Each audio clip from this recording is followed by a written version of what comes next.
یہ ایک جہاز کے کریش ہونے کی کہانی نہیں ہے بلکہ ایک پوری ایئر لائن کے کریش ہونے کی کہانی ہے جو کسی وقت میں دنیا کی سب سے بیسٹ ایئر لائن ہوتی تھی۔ آج کی ویڈیو میں ہم کمپیریزن کریں گے پاکستان ایئر لائنز کا اور ایئر انڈیا کا،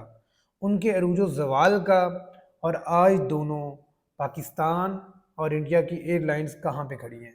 چلیے آج کی ویڈیو میں اس پہ بات کرتے ہیں، ویڈیو کے اینڈ تک ضرور دیکھیے گا، آپ بہت ساری انفارمیشن حاصل کریں گے۔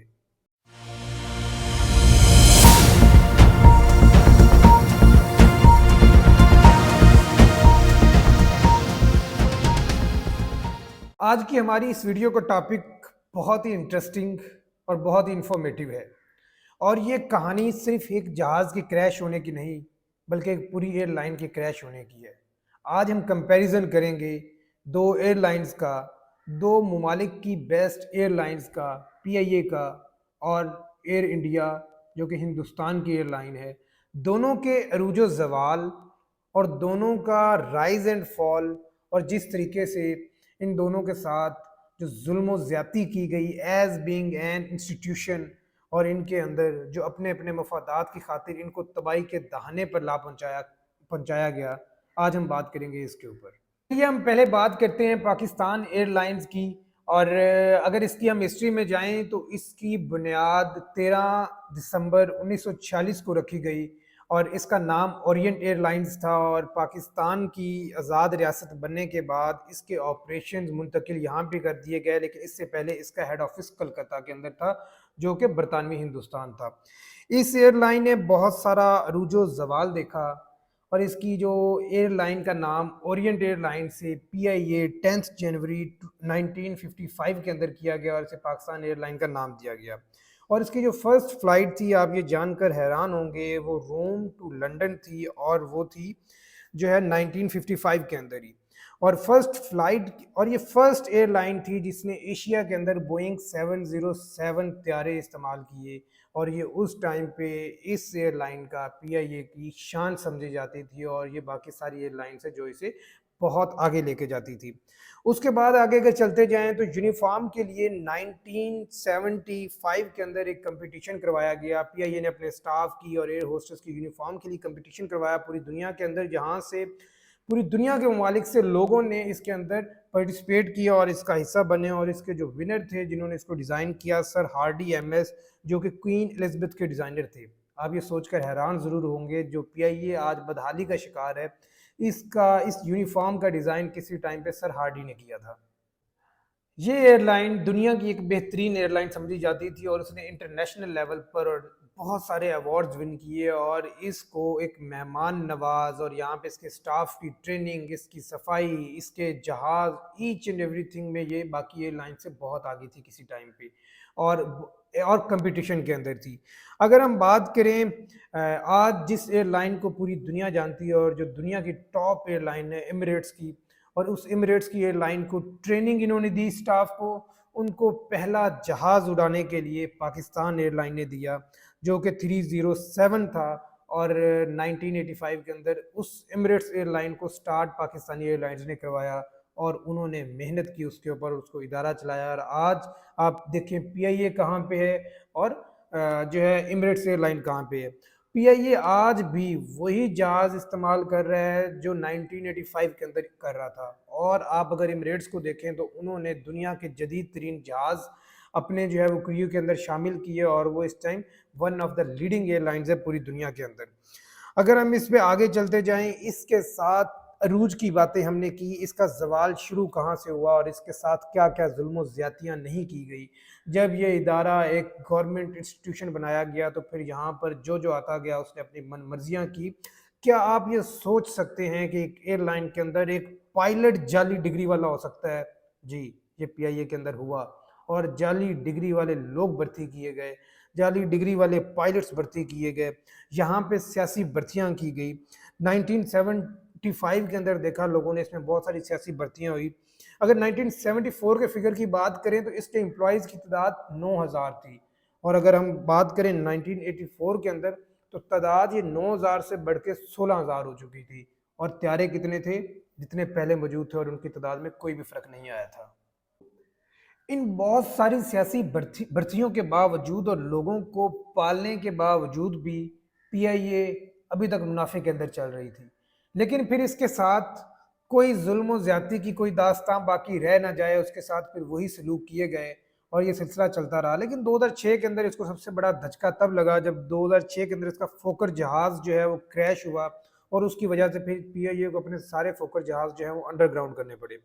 اور 2007 کے اندر تو پھر یہ بھی ہم نے ظلم کی داستانیں دیکھی کہ پی آئی اے جو اپنی first flight Rome to London جس نے لی تھی 2007 کے اندر، اس کو بہت سارے ممالک کے اندر بین کر دیا گیا، اس کو یو ایس اے کے اندر بین کر دیا گیا۔ اور اس کے بعد آگے چلیں، اگر اس ٹائم پہ پی آئی اے کی اگر پوزیشن دیکھیں اور سچویشن دیکھیں، عالمی ادارے کہتے ہیں کہ آپ کی پر جہاز جو آپ کا سٹاف ہے وہ 190 ٹو 225 لوگ ہونے چاہیے، 190 سے لے کے 225 تک۔ اور پی آئی اے کے ساتھ ظلم و زیادتی کی داستانیں یہ ہیں کہ اس ٹائم 680 امپلائیز ہیں ایک جہاز کے لیے، 680 کا فگر ہے اس ٹائم پہ۔ اور آپ یہ دیکھیں یہ پی آئی اے ان کو کیسے پالے گا اور کیسے جو ہے وہ اپنے جو ہے وہ خرچوں کو کم کرے گا۔ 2004 تک جو پی آئی اے منافع میں چل رہی تھی، آج اربوں روپے کے گھاٹوں میں چل رہی ہے۔ آج اس کا کوئی خریدار نہیں باقی بچا، آج اس کے پاس جہاز وہی پرانے ہیں، آج 30 جہازوں کے ساتھ وہی اپنا آپریشنز کر رہی ہے، جو ایئر لائن ایک ٹائم دنیا کی سب سے بہترین ایئر لائن مانی جاتی تھی۔ اگر دوسری طرف ہم بات کریں انڈین ایئر لائنز کی، اس نے بھی بہت سا عروج و زوال دیکھا، اس نے بھی بہت سارے نشیب و فراز دیکھے ہیں۔ اور اگر دوسری طرف ہم بات کریں ایئر انڈیا کی، تو ایک خبر کے مطابق 14 فروری کو ایئر انڈیا نے 470 نئے جہازوں کا آرڈر دیا، جو کہ سول ایویشن کی تاریخ کا سب سے بڑا آرڈر ہے، اور اس کی جو قیمت ہے $60 بلین ہے، جہاں پر ہم پاکستان $1.5 بلین کے لیے ایڑیاں رگڑ رہا ہے آئی ایم ایف کے سامنے، جہاں پر منتیں ترلے کر رہا ہے۔ وہاں پر انڈیا کے اندر ایک کاروباری شخص نے اور ایک کاروباری گروپ نے $60 بلین کا معاہدہ کیا۔ ایئر انڈیا کی تاریخ یا عروج ہمیشہ سے نہیں تھا، یا ہمیشہ ابھی یہ ریسنٹ یہ تو ایک گروپ نے خریدی اور اس کے بعد یہ چیزیں ہوئی، وہاں پر اس نے بھی بہت زوال دیکھا ہے، کیونکہ ہم ایک طرح کے لوگ ہیں، ایک طرح کے کپڑے پہننے والے اور ایک طرح کی سوچ رکھنے والے لوگ ہیں، تو کرپشن وہاں پر ان کی گھٹی میں بھی ہے۔ وہاں کے سیاستدان بھی بہت بڑے کرپٹ اور جو ہے وہ اسے کہتے ہیں کرپشن میں دھنسے ہوئے ہیں، اور اداروں کو تباہ کرنے میں ان کا بھی کوئی ثانی نہیں ہے۔ لیکن جو فرق کرتی ہے چیز،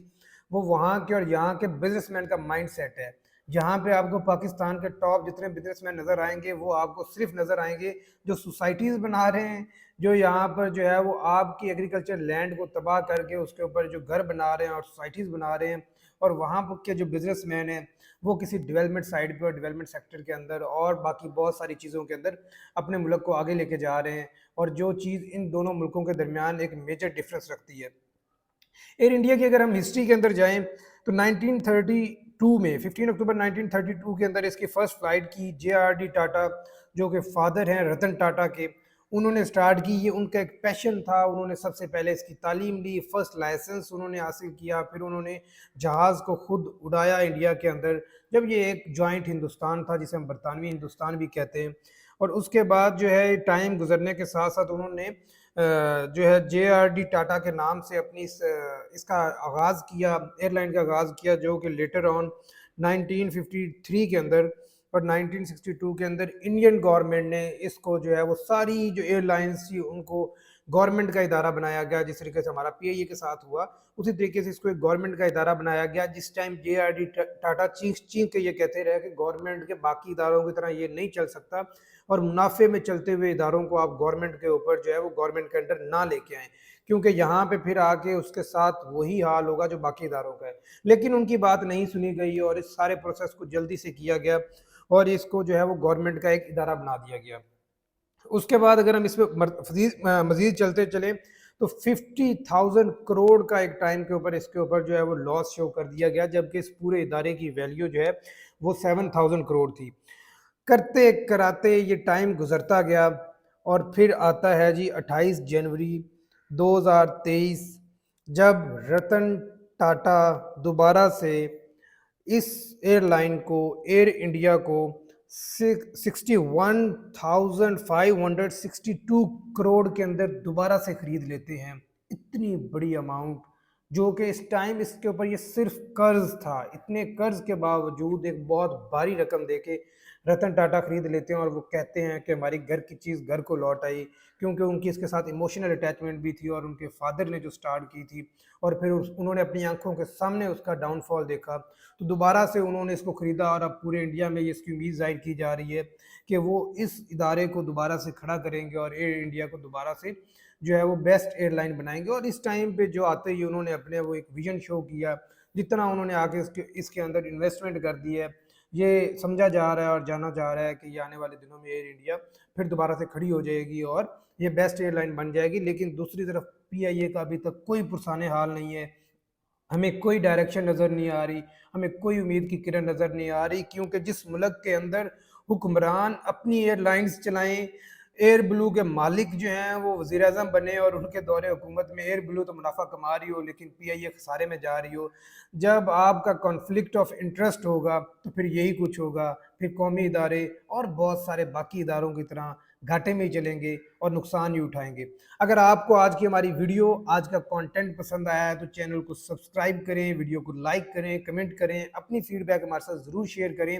تاکہ ہم آنے والے دنوں کے اندر اپنے کانٹینٹ کو مزید بہتر کر سکیں. آپ سب کی سپورٹ کا شکریہ. چینل کو سبسکرائب ضرور کریں اور ہماری اس فیملی کا, YouTube family speaks loud family کا حصہ بن جائیں. بہت شکریہ, اپنا خیال رکھیں.